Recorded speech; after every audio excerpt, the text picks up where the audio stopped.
Meu nome é Alice, tenho 6 anos. Eu escuto Rua Balsa das 10.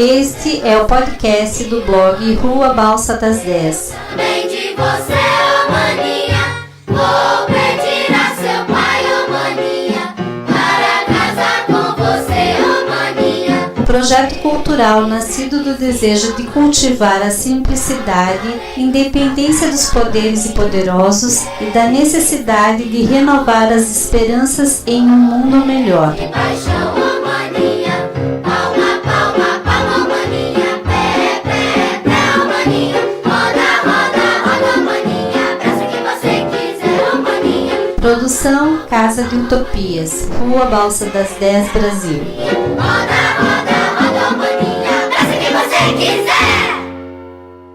Então, meu nome é Maiara, sou acadêmica de medicina da Universidade Federal do Rio Grande. Eu coordeno a Liga de Educação e Saúde há 4 anos, desde o ano que eu entrei na faculdade. Eu ajudei a fundar a Liga de Educação e Saúde e participo meio que por acidente do grupo da Rua Balsa das 10, quando o Júlio e o Hernande vieram para cá conhecer, a Maria Amélia também conheceu o projeto, e a gente acabou criando a ideia. Meu nome é Hernando, eu sou enfermeiro, moro aqui em Dias Dávila, na Bahia. Tá um calor danado e por causa dessa transmissão de hoje eu fui obrigado até a vestir uma camiseta. E estou numa maior expectativa que esse vai ser um grande programa, hein? Bom, agora eu me apresento. Eu sou o Júlio, sou professor de saúde coletiva da Federal Fluminense em Niterói.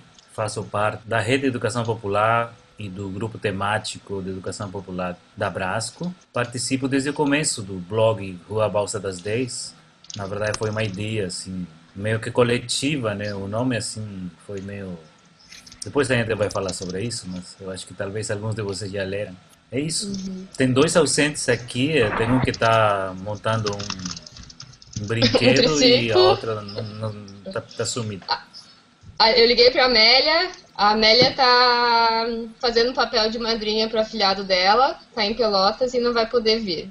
Eimar já tá chegando aí, ele só tá terminando de montar o brinquedo lá e já vai chegar. Então, a gente podia apresentar a Amélia e o Eimar, né? Porque a Amélia é também uma pessoa maravilhosa. Foi o primeiro contato que juntou as nossas amizades. Eu acho que pelo menos foi quem me apresentou o Júlio, quem me apresentou o Hernande. Fora os guris da Liga aqui. É uma baita fotógrafa também. Acho que é isso. A gente vai falar depois, mas a balsa é um pouco de amizade, esse vínculo com o trabalho e com essa vontade de tocar pessoas e tal.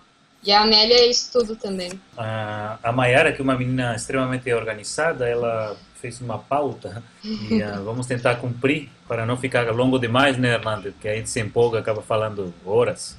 Eu acho que é verdade. Ficar sem ter o que falar também não não vai acontecer, mas nem todo mundo tem tanto tempo para ficar nos ouvindo, né? Acho que era legal a gente dizer também, não sei se a gente já fez isso, mas falar para o pessoal que vai nos ouvir depois, ou que estão nos ouvindo agora, da onde a gente está falando, né? Porque é muito interessante a geografia nossa, né? Então, eu vou ir falando. Eu sou de Santa Catarina, e de Chapecó, Santa Catarina, mas eu faço a minha faculdade e moro em Rio Grande, que é bem Tá no muito sul frio aí, Maiara? do sul. Não, tá muito quente, eu tô de manga curta. Tá bem quente, eu tô suando aqui. Eu chamo Eimar, moro aqui em João Pessoa, mas sou mineiro, vim para Paraíba em 78 e mexo com esse negócio de educação popular desde 1974. Eu acho que eu sou um dos mais antigos desse negócio. Tô mais nesse negócio mais tempo até que o Vitor Vala, na área da saúde, né? E aí tô conhecendo um pouquinho esse como é que fala? É hangout? Isso, Hangout. Ou Hangout. Hangout. Mas a gente já tem programado para se encontrar em João Pessoa ano que vem, não tem, Júlio? Talvez. Aí a Amélia... se os discípulos do Eimar me deixarem entrar na cidade, aí eu posso ir tranquilo. Assim. Esse cara tira uma onda de perseguido, né? O Júlio tá, o estilo dele bem diferente, assim, meio poético, puxa, tá fazendo, criando um veio dentro da educação popular que é muito interessante, né?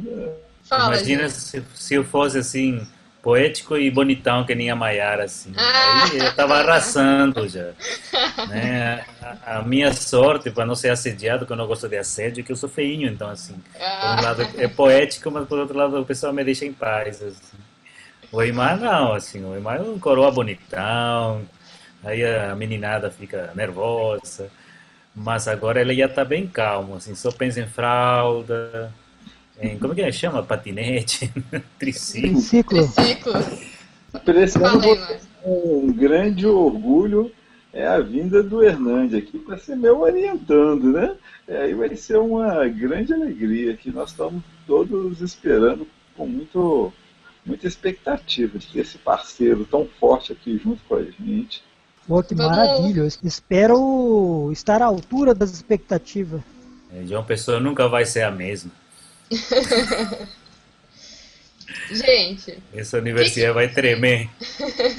e o que a gente faz aqui da balsa? Nós temos, Emarit tem as pautas aqui, eu vou tentar coordenar a reunião, se der certo. Quem começa? Talvez eu possa começar, que eu tive, na verdade, assim, estava acalentando essa ideia desde final do ano passado e a gente conversou um pouquinho no Abrascão de Porto Alegre, onde também eu tive a sorte de conhecer os meninos da Liga, né? Embora foi meio corrido, eu estava super atarefado tanto com o congresso como a tenda Paulo Freire, que me deu muitos cabelos brancos. Mas a gente sentia essa necessidade de um espaço diferente. Eu acho que conversei com o Eimar depois, mas já tinha conversado com o Hernande, com a Amélia. E ficamos assim, só pensando assim, elaborando internamente como é que a gente poderia fazer um espaço onde as coisas fossem mais leves, mais voltadas para, sim, para a educação popular, mas e para a saúde, mas que seja uma aproximação mais da beleza, da estética, né?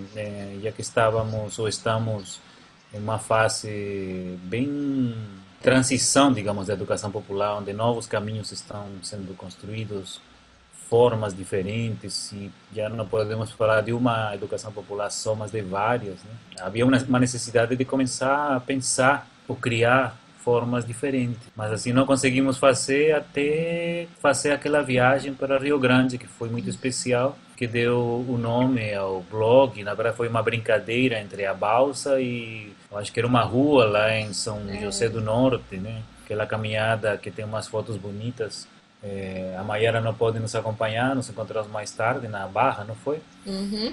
E aí o Hernande que teve essa ideia de misturar a balsa das 10, que é uma balsa que vai do Rio Grande para São José do Norte e justamente sai às 10, tem várias, né, mas a que a gente pegou foi às 10 da manhã. Com a questão da rua, né, porque balsa 10 ficava meio estranho, não sabíamos bem como colocar, que nome colocar. O importante era não ser uma coisa muito didática, né, não ser uma coisa muito óbvia, né.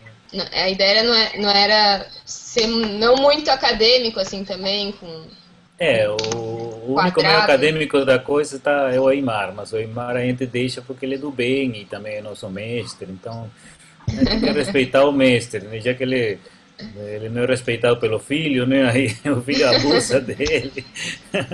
Nós pelo menos temos esse respeito dele. Ele está colocando alguns textos um pouquinho mais longos do futuro livro dele, né? Eu acho bonito porque cada um está construindo uma forma de usar o blog, né? Conversando com a mãe da Maria Amélia, a Cecília, que mora em Pelotas, ela falava que achava graça porque a Amélia e eu escrevemos muito parecido, né? Para mim foi eu me senti extremamente lisonjeado, mas também não concordei muito porque realmente temos sensibilidades diferentes. A Mayara percebe, ela falou que percebe cada parágrafo quem é o autor, mas há uma certa sintonia sim, né? E eu acho que o Hernande também está escrevendo coisas bem legais, antigas, mais novas. Estamos colocando fotografias nossas e de pessoas próximas, né? O Eimar, ele vai explicar, mas ele está usando também esse espaço como um espaço de diálogo e debate, né? Então, eu acho que em pouco tempo tivemos essa questão do número de visitas muito elevado, mas então eu acho que é isso, né? Eu tive a sorte de encontrar vocês, encontrar a Maria Amélia também. As coisas se foram juntando e a gente começou com uma estratégia muito discreta, assim, de não propagandizar, não colocar nas listas, né? Uma coisa meio boca a boca, né? Eu acho que deu um perfil diferente também. A gente não está aqui para fazer propaganda de nós mesmos, mas as pessoas estão gostando e curtindo dos textos. Eu falei com a Amélia um pouquinho antes de começar o Hangout que ela não ia poder participar. Ela falou algumas coisas e vou juntar com a minha fala, então vai ficar meio misturado. Mas eu acho que a balsa é água, assim, mas como a Amélia falou, a gente tá voando, né? Eu concordei com isso. E acho que a gente tem a oportunidade de poder ver de longe e também ver de muito perto, fazendo um zoom na balsa, né? Fazendo um zoom e podendo conhecer essas pessoas, podendo se aproximar disso. Então a gente tá vendo de longe, às vezes, e também fazendo zoom nas nossas vidas e nas nossas vivências. Eu acho que isso é muito legal, assim. A balsa, esses dias eu escrevi até um poema, assim, que é um lugar que todo mundo tem espaço para todo mundo pode entrar e todo mundo pode navegar, assim, com a gente nas nossas histórias, nos nossos aprendizados e tal. E acho que isso que tem sido muito legal, assim. E para mim, que eu que sou a acadêmica do grupo, tem sido uma grande honra e eu tenho aprendido bastante podendo ler, participando e escrevendo junto com vocês. Para mim, a balsa é isso, assim, é um lugar onde todo mundo é igual, em termos de todo mundo tem voz, mas cada um é do seu jeitinho, assim. Só para completar, assim, eu acho que existe uma questão bacana de admiração mútua, na verdade, assim, não tem a ver com a idade, com a geração, com o lugar, é um respeito e uma admiração, tanto pelo conteúdo, digamos, a força do argumento, como pela beleza da expressão dos textos, né? Assim, tivemos a sorte. Eu, pessoalmente, me sinto privilegiado de ler os textos da Mayara e da Amélia, né? Eu acho que essa feminidade é uma coisa extremamente valiosa, assim, é diferente. Eu discordo que homens e mulheres escrevamos igual. Eu gosto muito do jeito feminino da Amélia e da Mayara, e para mim são jovens mestres, né? Porque a Amélia, apesar de não ser garotinha, ela parece garotinha, então e a Mayara, apesar de ser muito nova de idade biológica, ela tem uma maturidade e uma energia. Bem, eu acho que eu sou dos participantes o que está mais um pouco menos ativo como participante mesmo, né? Assim, 2 livros meus tem poesias, o Júlio sempre fala que tem um caráter didático na poesia, né?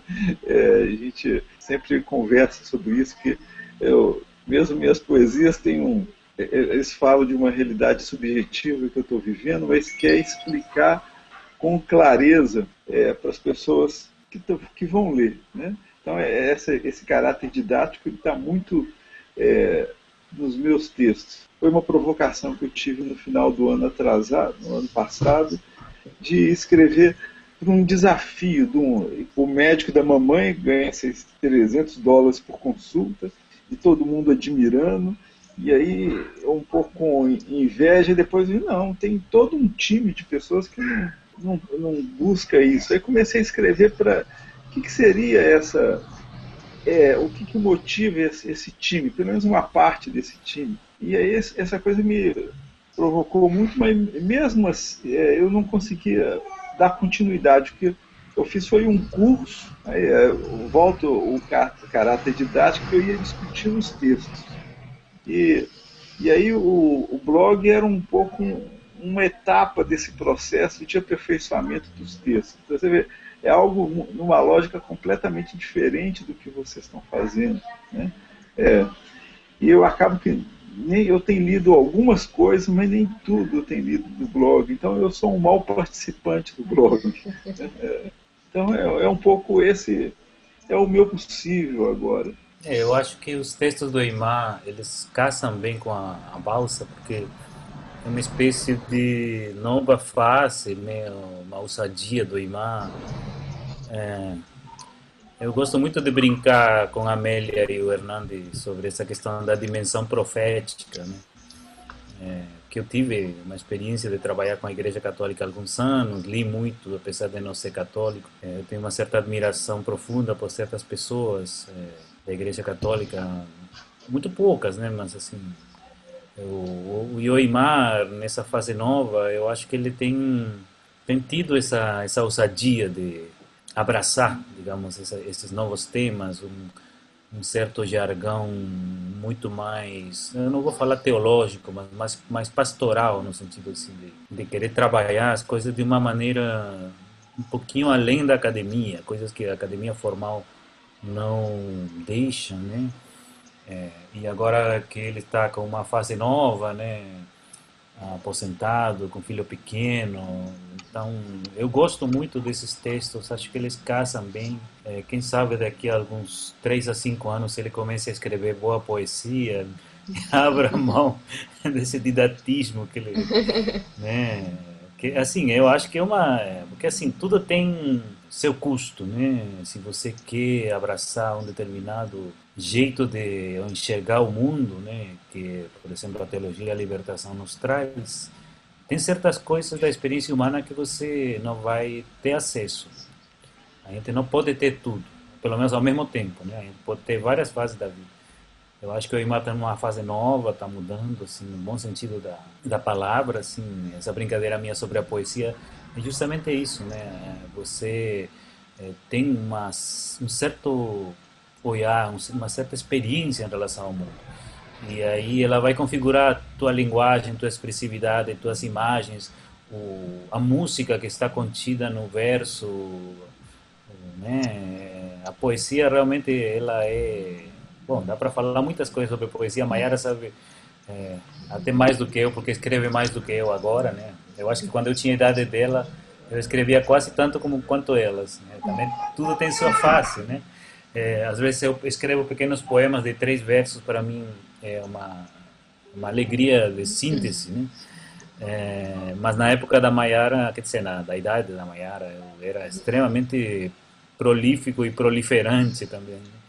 Mas é importante, assim, eu acho que tudo está de acordo a uma certa fase da vida, né? Por que talvez nesse momento esses hangouts, essas coisas são importantes, assim, para a educação popular hoje, assim? Eu acho que tem a ver com a crise que a gente viveu dentro do movimento da educação popular. Eu acho que o Encontro Nacional de Educação Popular que teve no Rio foi 2011, né, Júlio?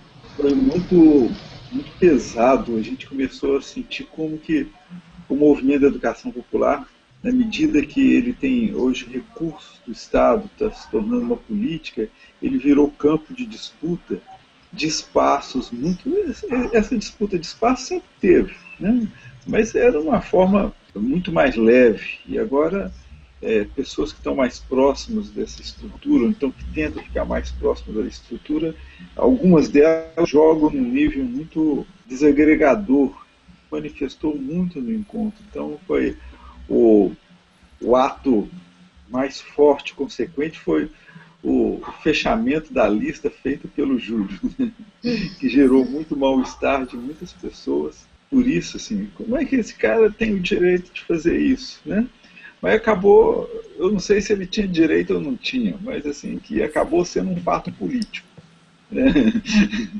Eu acho que eu não tinha direito, mas assim, não tinha direito, mas eu acho que tinha uma certa, para falar em linguagem teológica, tinha uma certa voz profética que indicava que esse caminho era importante, né? Porque foi curioso, né? Eu praticamente eu tinha abandonado essa lista que eu criei uns 12 ou 13 anos atrás, porque justamente Eymar colocava isso com certa frequência, que estava muito burocrática, muito chata, só propaganda de atividades do governo.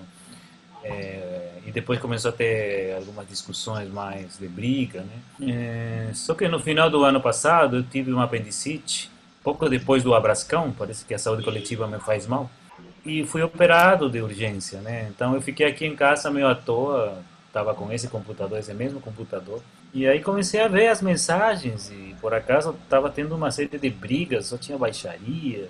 E aí eu, sei lá, como falam o pessoal do candomblé, eu baixei o santo, assim. Falei, gente, não é possível uma lista que é uma coisa histórica, onde Victor Vala, pessoas muito queridas escreviam, onde a gente investia muito, tanto em diálogos como em narrativas poéticas, reflexivas, contestatárias, tenha se transformado em uma coisa tão nojenta, né?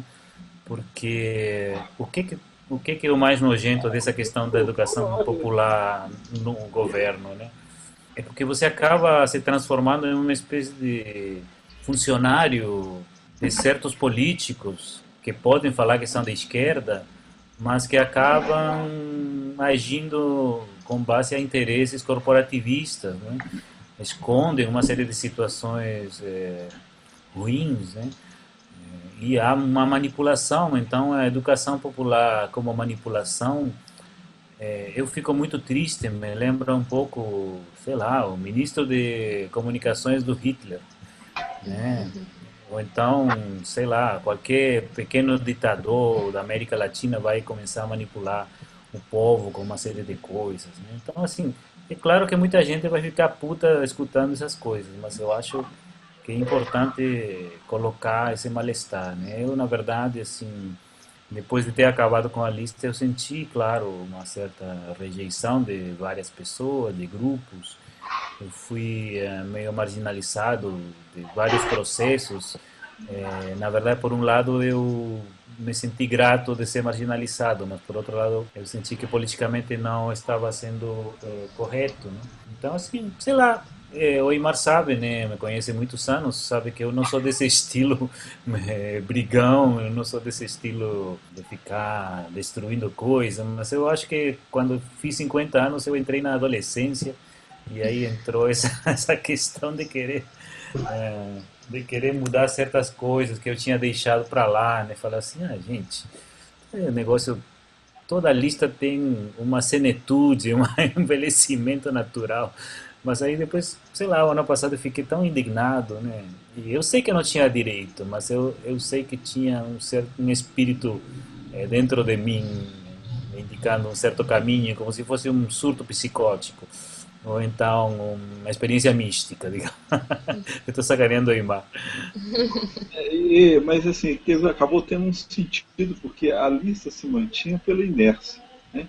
Tinham 700 pessoas vindo por a lista, todo mundo, a maior parte, muito chateado com o que estava, mas ficava pelo passado. Aí acabou. Aí acabou o comodismo. Aí foi criada uma nova lista que tem muito menos gente, né? Tem muito menos visibilidade, e ela deu chance para um novo começar cortando um pouco uma herança inércia, uma herança muito grande que estava pesando em termos de inércia. Mas eu acho que, voltando para o assunto do blog, né, que foi esse vazio, eu acho que foi muito importante. Eu acredito, né, eu não sei, que não fui eu, que foi o Júlio, vocês que tomaram mais à frente, mas eu acho que esse vazio e um sentimento de querer fazer algo diferente, né? Que, como na lista já teve essa conversa mais poética, eu lembrar muito a Iracema Benevides, a mineirinha, né, que hoje voltou para Belo Horizonte, e que puxava muito essas dimensões dentro da lira. Várias pessoas puxavam, e assim, e eu acho que é uma tentativa de radicalizar nesse sentido, né? Tentar recuperar certas dimensões, apesar de que em certas outras talvez não sejamos tão fortes, digamos, né? A gente não sabe muito como lidar com o poder, a gente não sabe muito como negociar certas coisas. Eu não sou tão bom nessas coisas, mas estou aprendendo também. A minha experiência na Abrasco está sendo uma escola, assim, uma escola mas por isso não é recuperar, porque você não está recuperando, você está começando algo novo, pega uma dimensão que foi importante nessa experiência anterior e radicaliza ela, né? Radicaliza e foca nessa dimensão mais literária, poética, que também estava, mas agora o blog é concentradamente isso. Eu acho que, bom, pena que o Hernando está meio offline, né? A ideia original do Hernando era produzir podcast, que é uma coisa um pouco diferente, né? Na verdade não é diferente. A única diferença é que nós estamos tendo essa possibilidade de transmissão ao vivo. O podcast, seja videocast ou de som, dá para editar e você coloca na internet, né? Não sei, eu penso, não sei o que o Eimar pensa, você, Mayara, pensa que poderia ser a cada 15 dias e ser uma coisa um pouco mais curtinha. Desta vez a gente se estendeu bastante porque foi a parte de apresentações, né? E eu acho que uma coisa interessante seria ter um diálogo com os textos, né? Talvez um diálogo com os textos do blog, né? Seja nosso, com os textos de outros, o nosso próprio texto, ou das pessoas que participam, né? Porque afinal é um blog, né? Então, assim, não é só um programa de vídeo, de áudio, né? Então, assim, eu acho que temos que valorizar e dar força para essa questão dos textos, né? Até porque é interessante saber como é que as pessoas nos leem, o que elas pensam, o que elas criticam. Para mim, pelo menos, são momentos de conversa entre amigos e de muito aprendizado, assim. Esse misto disso tudo, assim, sem ter aquele rigor formal, como se fosse uma conversa, sei lá, num bar. Hernandes, você voltou? Voltei. Não sei até quando, mas consegui voltar. Então fale você que quis fazer o primeiro... Aí deu a ideia do podcast, depois a gente mudou para o Hangout e tal. Aí a gente estava conversando sobre a frequência dos Hangouts, né, de fazer de cada tanto em tanto tempo. E por que fazer esses Hangouts e tal, qual que é a nossa ideia aqui, enfim. Acho que você aproveita para falar enquanto dá tempo. Pois é, eu fiquei escutando vocês falarem lá, logo do início, da origem da Rua Balsa das 10 e tal. E assim, concordo com tudo que foi dito, mas eu acho que faltou a gente falar uma coisa que na época a gente discutia bastante, que era aquela ideia de que durante muito tempo a gente achou que ia fazer a revolução amanhã, que ia mudar o mundo amanhã, seja pela via da participação política partidária ou através do nosso trabalho, da nossa militância na educação popular. E em dado momento também a gente começou a ver que a gente não ia mudar o mundo amanhã e que a gente precisava de uma maneira de se expressar ou meio de se expressar que refletisse esse despojamento, essa compreensão de que a gente não é a última bolacha do pacote, nem o último copo d'água mineral do deserto. E a gente procurava uma maneira de estar fazendo isso que fosse completamente despretensiosa e que a gente pudesse estar, inclusive, se expressando e colocando nossas produções mais pessoais mesmo. Então eu acho que o Rua Balsa das 10, ela é mesmo essa esquina, esse boteco que a gente se encontra para bater papo, jogar a conversa fora, e aí poder se expressar lá da maneira como a gente está fazendo, com poesia, com ficção, que é coisa que a gente não tinha o hábito de estar fazendo, né? E desde o início a gente teve essa ideia de também não estar apenas escrevendo, mas de estar podendo produzir com outros meios, com outras formas de expressão tão válido quanto o texto, que era através da música, do áudio, do vídeo, da poesia, da fotografia, do desenho e de várias outras maneiras. E o podcast, talvez mesmo pelo meu desejo pessoal, ou e também pelo saudosismo que a gente tinha do diálogo ZPS que o Júlio fazia com o Sérgio, que era uma coisa assim, era muito profundo e ao mesmo tempo era entretenimento puro. A gente escutava para refletir e também para dar risada. Então era essa ideia de estar podendo reproduzir no Rua Balsa das 10 essa produção via áudio mesmo e trazer outras pessoas interessantes com quem a gente gostaria de conversar. Sendo levado pela poesia, pela ficção de algum texto e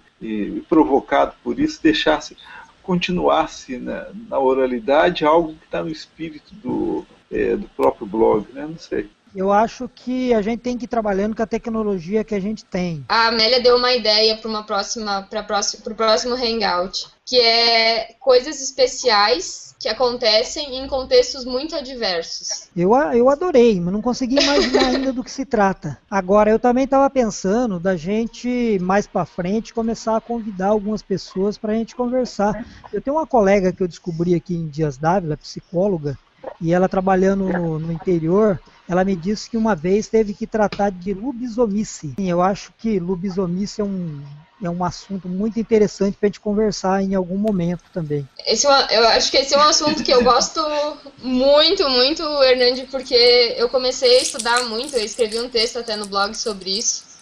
E eu comecei a estudar muito, estava falando com o Júlio antes de vocês chegarem, que eu gosto muito desses termos populares que se chamam folk illness, né? Que é a ideia das doenças populares, né? E que os médicos não tratam. Agora eu queria também, já que vocês estão falando de tema lobisomice, eu queria colocar um tema psicanalítico na nossa conversa. Eu estou sentindo uma certa crise com o popular. Quer dizer, o popular ele sempre teve para mim um caráter de encantamento, né? No congresso lá do Rio de Janeiro de Ciências Sociais, o Gastão Wagner estava falando que estava com estudantes num posto de saúde e o pessoal, os estudantes até muito dedicados, procurando atender bem, e um paciente ao final jogou um coquetel molotov no carro de uma estudante, né? E como esse modo grosseiro e violento, classe popular sempre tiveram um imaginário muito voltado para o coletivo, assim, e eu sinto que está essa incorporação mais radical das classes populares no capitalismo, né, assim, na lógica, nós estamos perdendo culturalmente a guerra. Quer dizer, cada vez essa cultura individualista, consumista e de imposição, soberba, avançando tanto no mundo popular, e está difícil, não sei, e isso é muito central para a gente da educação popular, né? Como a gente lida com isso? Que luta que a gente tem se a gente mesmo está ficando com o coração muitas vezes fechado nessas experiências que a gente tem. Mas você quer que a gente aborde isso agora ou para o futuro? Não, como futuro. Eu acho que é um tema muito válido. Eu também estou vivendo esse dilema atualmente, mas principalmente com o trabalhador. Sempre teve uma postura também de defender o trabalhador, de ver o quanto o trabalhador é sofrido, do quanto ele é perseguido pela gestão, do quanto o trabalhador não tem seus direitos respeitados, e o que eu estou vivendo hoje em dia tem muito de quanto o trabalhador sacaneia com a população, de quanto o trabalhador passa por cima dos direitos do cidadão, mas quer ter o seu próprio direito preservado. E eu acho que é um tema muito válido, assim, eu acho que a gente precisa pôr na nossa lista, e sim, muito importante isso. Eu acho que faz parte de um tema mais amplo que a gente vai abordando. Assim, por um lado, nós temos assim, pela própria filiação de leituras, de experiência de vida, ideológica, a gente acaba tendo uma certa tendência a idealizar, a colocar pessoas e grupos como homogêneos e únicos, né? E talvez seja uma coisa importante ter já uma visão mais crítica dessa diversidade que acontece, né? Eu conversando com a Amélia sobre os pacientes que ela atende, e recentemente ela teve a visita do Arnildo, né? São casos extremamente duros e difíceis, onde assim a presença do mal, da crueldade, da perversidade existe, né? Então, assim, não é mais possível falar que tal ou qual é do bem, né, tal ou qual do mal, né? E ainda tem todo esse processo de desgaste cotidiano dos profissionais, dos trabalhadores e do próprio usuário, né? O usuário já chega no serviço de saúde esperando certas coisas negativas também, né? Então, assim, eu acho que faz parte de uma discussão mais alargada, mais ampla de de como é que a gente recupera essa questão, né? Eu conversava muito com a Amélia que ela, dos 18 pacientes que pegava, às vezes uma tarde, ela conseguia fazer milagre amoroso, né? Com 2 ou 3, mas e tinha outros 4 ou 5 que eram dureza, né? Eu acho que assim, é uma discussão que ultrapassa a educação popular, ultrapassa o popular, né? É o reconhecimento da existência do diverso e entre esse diverso o que é o mal, o que é a perversidade, o que é o egoísmo, né? A gente acaba fazendo o papel meio de otário, né? Porque dentro mesmo do nosso grupo de educação popular tem gente que tem uma esperteza, digamos, de poder se mexer em diversos espaços, ver o próprio lucro, o lucro do grupo dele, ou do político que eles servem, do gestor, sei lá. Então, e os outros que são um pouco mais idealistas, ficam pensando no Paulo Freire, da morosidade, etc. E tal. Acabamos sendo muito usados, né? Eu estou meio em pânico com a PENEPS, assim, com a forma, o uso que ela vai ter dentro do SUS. Eu estou meio assustado, não tanto pelo que vai acontecer, mas pela nossa pouca capacidade, talvez, de reagir criticamente, né? E isso eu estou meio preocupado, realmente. Mas é uma discussão muito interessante, essa questão. Rua Balsa das 10. Podcast. Eu acho que a gente está encaminhando o nosso hangout meio que no sentido do fim, não que esteja ruim, mas para não se alongar muito. Não falei que não ia conseguir parar, não falei? Não, eu acho que não ia conseguir parar. Eu tô sendo a ditadora, mas a gente combinou que ia ser 1 hora, a gente já tá em 1h20 e poucos. A gente falou com todos vocês sobre o livro da Liga, e essa semana a gente encaminhou para gráfica e tal, foi uma verdadeira correria, muito enlouquecedora, mas aqui tá a nossa colcha de retalhos, que vai ser a capa do livro, assim. E eu acho que eu ia falar só da colcha mesmo de retalhos e do livro que a gente está fazendo. Eu acho que assim, eu acho que o livro também dá um programa inteiro, né? Eu acho que é bom falar, bom divulgar já, sim, mas já programar, já pôr aí na nossa lista de pautas, que eu acho que vai dar um programa inteiro esse livro. O irmão não está sabendo, mas nós conseguimos, fomos convidados pela Mayara para fazer o prefácio desse livro, que é um livro de experiências de vários estudantes da Liga de Educação e Saúde, né? É um pouco parecido à Perplexidade que você editou, né? O pessoal também me convidou, mas é porque eu não conseguiria escrever no prazo que o pessoal estava precisando. Não peguei participar. Foi meio enlouquecedor mesmo. A gente pediu o Arnildo entrou em contato com o Eymar e ele acabou não podendo escrever nesse prazo curtíssimo. A gente fez em menos de 5 dias, assim. Não foi pequeno, assim, a várias mãos. A gente até pegou um pedaço de um texto do Hernandes, mas eu acho que ficou bonitinho. Teve um ping-pong assim, de leituras, de mudanças, e ficou legal. E aí você vai ver, em janeiro vai sair o livrinho. Quantos livros serão, Mayara? 1000? 1000, porque a ideia é dar para a comunidade, porque a gente fez as oficinas de escrita e sentou com a comunidade. Então foi um livro escrito pelos acadêmicos, pelos técnicos do hospital, por professor, por vocês e principalmente pela comunidade que a gente tem os trabalhos, né? Um é o asilo e a outra o pessoal da Barra. E todo mundo escreveu, assim, então acho que a ideia daí é dar 200 exemplares para a comunidade da Barra, para eles fazerem o melhor uso que eles puderem dos livros, e 200 exemplares para o asilo. A tiragem é de 1000, assim, e as outras a gente vai distribuir bastante para enviar para vocês, bastante livros para vocês distribuírem, enfim, e tentar espalhar bastante, assim, a ideia. Legal. E tu acha que esse pessoal da comunidade vai entender Não, mas aí a gente vai ter bastante reunião para poder sentar e conversar sobre ele, enfim, para a gente ler melhor. Acho que daí a gente vai usar a nossa educação popular, as nossas habilidades aí em reuniões para conversar sobre o livro. E acho que vai ser uma experiência boa também. Hernandes, você que é o Eu? intelectual culpado. Do quê? Você podia fechar o Hangout. Eu queria, antes sua de mais internet nada, caia de novo.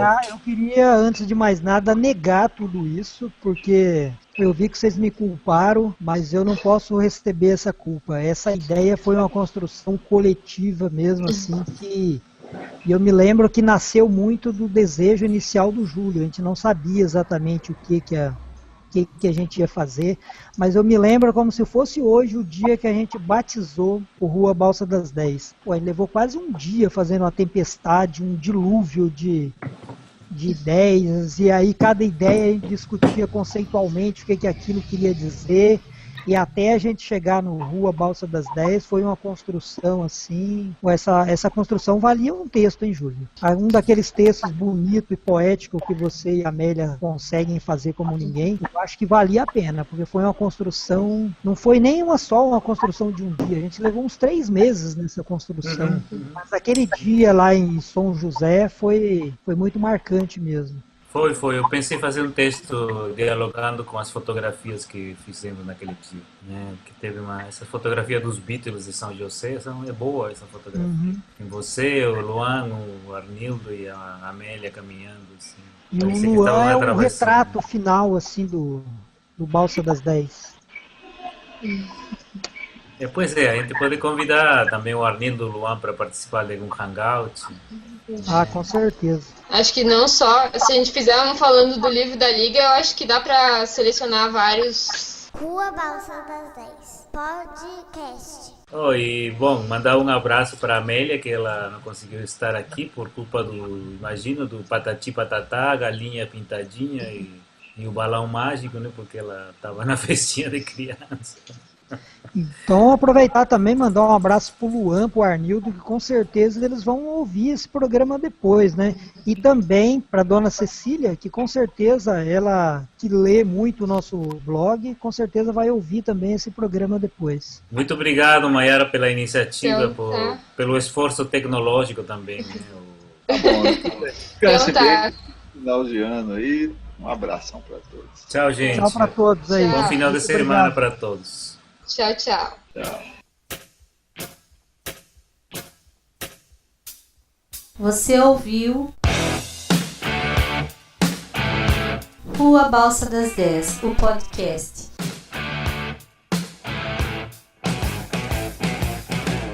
Transmitido ao vivo via YouTube. Versão em podcast disponível em http://balsa10.blogspot.com.br. Contato com os valseiros em http://balsa10.blogspot.com.br.